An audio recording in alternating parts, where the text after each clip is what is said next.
afternoon, mga kababayan ma'am sir. This is Jam, the Filipino channel ang inyong pong lingkod. So today is July 9, 2026 at tayo ngayon ay papunta dito yan sa may Granadas, McDonald. Actually, dito tayo sa may Granada Street corner ng Valencia, Barangay Valencia, New Manila, Quezon City. At dadalhin po natin yan sa may J. Catulo Street, Immaculate Conception, Cubao po yan, Quezon City. Okay,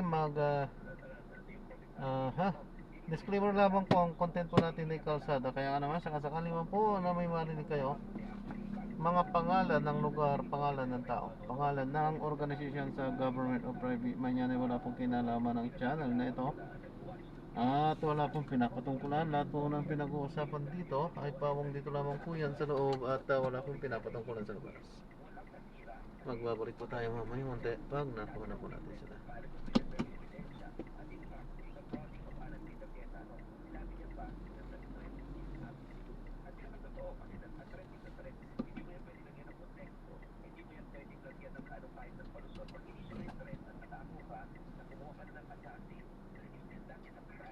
Domingo ba yun?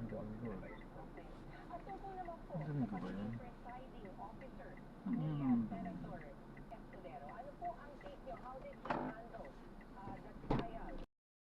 I will let him do his job, pero we will not forget this, that he is the reason why this impeachment trial has been delayed. At niyurakan niya yung saligang batas, no? Forthwith lang, misinterpret by yung risky pa, but it is what it is. Meron siya ngayon, chance na para kahit papano, ipakita na gagawin niya ang kanyang sworn mandate as an impeachment judge. No? So, we should allow him, we should approach it with cautious optimism. No? Pero, tandaan natin, this is not about Cheese Escudero. Rather, this is about the process of impeachment, accountability, at ibalik natin sa totoong issue, yung mga winaldas na pera ng taong bayan, yung unbecoming ng Vice President. No? It's also not about the reason, it's not about the prosecution, it is about the evidence available against the Vice President. Ito ba ho, yung bukod sa kanina sinabi ni partner, yung pupunta nga si Zulaika kanina, noong isang araw ay si VP Sara mismo yung pumunta doon sa Senado, pero hindi siya nagpakita sa Nagkasalubong kami, Jake. Nagkasalubong kami. Pagdating ko, nahawi ako sa dami, kagulo mga media. Nahawi talaga ako ng literal, papunta doon sa pader. At ang iniisip ko, sa wakas, nasagutin niya na ang mga akusasyon. Yung pala, hindi magpapakita 5 minutes lang. So, I think mababastos yun sa proseso. Oo, parang isang bagyo, lumis din siya. Oo, di ba? Hindi nga siya sumagot sa mga reporters po, tama po? Oo, wala talaga. One-liner lang. Pero anong tingin niyo po? Kasi ako ang sinasabi, partner, ay imimit niya ang defense team. Pwede naman niyang gawin yun a day before or nung gabi. Or yun talaga ba? Nakita niya yung tamang time para imimit niya ang defense team. Or talagang misstatement lang siya na gusto ipakita. It's a show, no? Pero the mere fact na kailangan ko titigpig lang all of a sudden yung defense team ko again. Hindi ko sure kung ano na mga mensahe nila para nagpapanik. Tama naman na kailangan magpanik kasi ang ganda ng direct examination ni Lilibutan. Kahit na yung depensa, hindi ko inaasahan na gano'n yung magiging performance ng cross-examination. Let it be said that I would have expected a better performance. Okay, so, siguro last question na ba? Ano po yung aasahan natin next week naman, dito sa impeachment trial? Next week, no, si Attorney Zulaika, pag yung hinday down, no, isasalang siya. So, tingnan natin kasi importante siyang konteksto at ito naman sila sa sabi ng depensa. No? So, isasalang yan. Isasalang din yung mga investigador tungkol dun sa threat mismo na hindi lang dun sa video but yung actual intelligence, no, at saka kung paano pa resulta noong investigasyon na to. But overall, tandaan natin, it is the overall witness of the Vice President to remain office. Continuing qualification yan at sa ating palagay batay sa ebidensya, yung propensity for violence hindi dapat bigyan ng ating mga magdata opisyal. Okay, so Attorney Dino, next week ay nandun ka? Mag-watchdog ka ulit sa Senado? Araw-araw. Okay, sana So, hindi natin siya gusto ko makakasama. malaman din namin, curious ako, ano yung nag-make daw ng scene, si attorney, Season, tama ba? Hindi ko rin nakita eh. Hindi Nandun lang nakita ako yun? sa ano eh. Oo, nagkakabay ko. Nag-walk out daw. Nag-walk out daw, pero umingi lang naman daw. Okay, Okay. sorry, ito lang habang. Attorney Dino, ano naging reaction ni Senator Amy nung nabanggit na itatapon yung parang katawan ng tatay sa West Philippine Sea? Ano ho ba? Nagtataka ako kasi kahit na sinong matinong totoong anak, dapat magre-react ng masama kung sinasabi about natapon yung tatay, yung release ng tatay mo sa West Philippine Sea. Dahil yung mga totoong anak, dapat hindi papayagan yan eh. Pero nagtataka ako kung bakit yun si Senator Amy na para bang hindi apektado sa ganitong klaseng maruming kilo. Okay, nako, maraming salamat, Attorney Dino De Leon. Sabay-sabay tayong manonood at tututok dito next week. Maraming salamat, Attorney Dino. Mabuhay See you again. Okay. Thank you very much.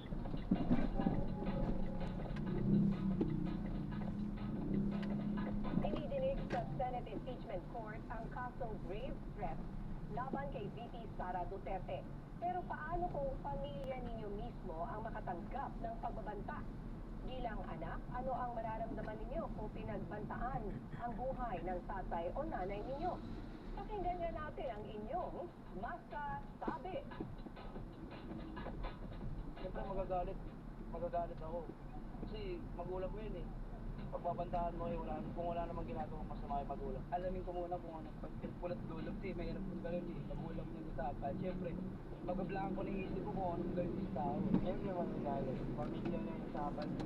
Idadaya sa bubuting success. Siyempre, matatakot ako para sa kaligtasan ng mga magulang ko. Susumbong ko sa mga pulis. I-report ko na may nagbabanta sa buhay ng mga magulang ko. Sa ibang balita, naniniwala ang kampo ni Lady Representative Martin Romualdez na napipilitan lang si dating Public Works Secretary Manuel Bonoan na iugnay ang dating House Speaker sa flood control scam. Ayon kay Attorney Ade Fajardo, tagapagsalita ni Congressman Romualdez, wala namang ibinibigay na anumang ebidensya o pahayag si Bonoan laban sa dating leader ng Kamara. Ito ay kahit mahigit isang taon na ang investigasyon. Dagdag ni Fajardo, tila nagiging biruan na lang nila ito dahil wala namang naisasampang ebidensya o kaso laban sa dating House Speaker. Sinihan niya na maraming iniisip si Bonoan at nabilang dyan ang posibilidad na ilipat siya sa regular na kulungan. Naniniwala ang kampo ng dating Speaker na nais lang punan ang tinatawag na malinaw na evidentiary gap laban kay Romualdez.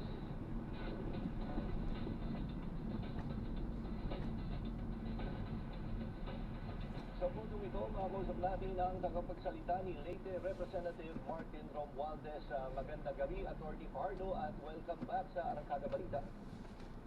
Magandang gabi po sa inyong dalawa at glad to be back.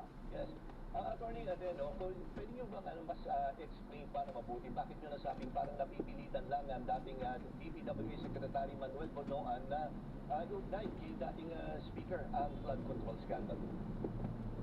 Nasasabi po natin yan kasi kung talagang may alam o talagang may partisipasyon si dating Speaker Martin Romualdez po, ay dapat noon pa na dapat ay sa unang pagkakataon na pwedeng sabihin na dating Secretary Bonoan na may partisipasyon si dating Speaker, hindi dapat sinabi niya na noon pa. Pero sa pagkatagal-tagal na po ng panahon, hindi isang taon na mula nung nagdaang SONA dahil natin sumumalat yung flood control anomalies ay ngayon lang may pasabi na hindi naman galing sa kanya kundi sa ibang tao na meron nga daw ganong binubuong testimonya mula kay Secretary Bonoan. Oo, so nakakagulat po, kumbaga sa camp nyo na never naman nabanggit noon, pero ngayon biglang kinuha daw siya para mag-witness laban kay dating Speaker. Tama po? Tama po. In fact, ang lahat ng mga nasa ilalim ni Secretary Bonoan noon, sila Undersecretary Cabral, yung mga regional directors o mga district engineers na involved dito sa flood control anomaly o sa boost flood control projects, wala pong sinabi tungkol kay dating Speaker Romualdez. Kaya po lahat yan ay nakakagulat at hindi natin masisisi yung sarili natin na medyo may pagkakagulat o may isip muna sa mga developments na ito. Attorney Adeno, parang pag tinignan mo, may active, kumbaga active hindi talaga pinipilit nilang iugnay na si dating speaker dito sa flood control kasi matatanda mo, ang dami ng efforts eh. Kasi yung 18 Maleta Boys, na kaya may pictures pa nga na ginamit, eh nandun pa nga yung isang item na ginawa ng isang parang digital network na gumagawa pa ng story at tungkol dyan. And of course, nandiyan pa yung video ni former Congressman Zaldico. Bakit kaya ganun sila ka-prosigido na iugnay ito sa kay dating speaker? Well, ang nakikita namin kung paliwanag dyan ay napakadali po kasi ipupul ang sisi no, kay dating Speaker Martin Romualdez dahil alam naman ng lahat, no, or alam naman ng buong bayan Pilipinas na siya po ay malapit no, sa unang pamilya. Siya ay isang malapit na kamag-anak, pinsang buo po ng ating Pangulo. Kaya yan ay napakadaling magtugda na may pinalaman dito sa bansa. At syempre, para mas magandang pakinggan na ang pinsan mismo no, ay involved dito. And ito, yung may mga na-interview kami over the past couple of days ng mga abogado na pina-question po yung pagiging state witness ni former DPW Secretary Buluan. Sinasabi nga nila na dapat bilang state witness, dapat ikaw yung hindi naman listed. Ano ba yung tamang term po doon? Para at the very minimum po, dapat hindi ikaw ang most guilty, no? Hindi ikaw yung parang principal sa lahat ng ito. Kasi kung mapapansin mo natin, ang taon po na Secretary Public Works, si dating Secretary Buluan, in fact, halos lahat na ng mga na-involved na DPWH personnel dito ay ginawa ng state witness, no? Siya ang kahihulihan. So sila po ang nasa gitna, sila ang nasa sentro, sila ang inakasahan na may direct participation sa lahat ng ito.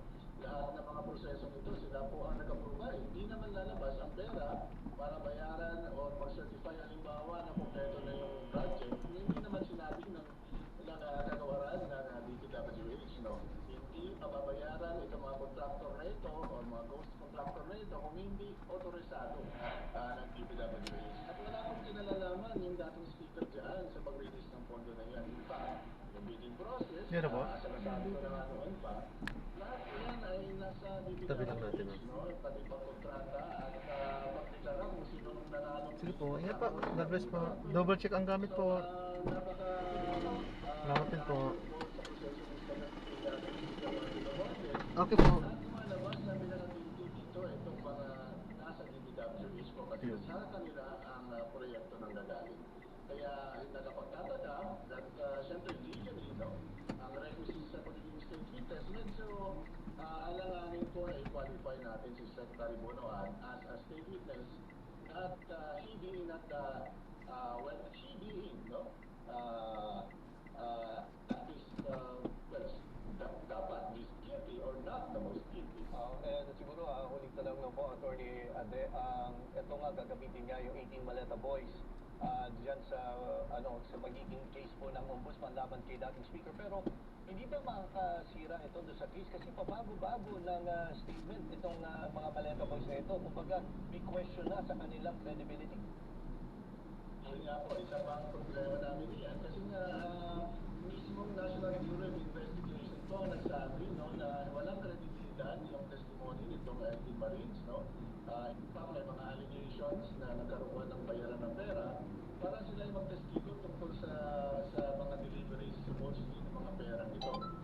In fact, marami na nagpasinungaling dito at kahapon lamang yata ay nag-file na naman ang isang senador, no? I think si Senator Tulfo ng libel complaint because of these allegations kasi napabago-bago, minsan kailangan na, minsan pininabawas. Kaya kami po ay nagtataka parang hindi ba kay ombudsman na lang na naniniwalang may some credit, no, or may some merit to the allegations of the 18 Marines. Ayan, so gagawa na po natin ng ibang video itong ating susunod na mga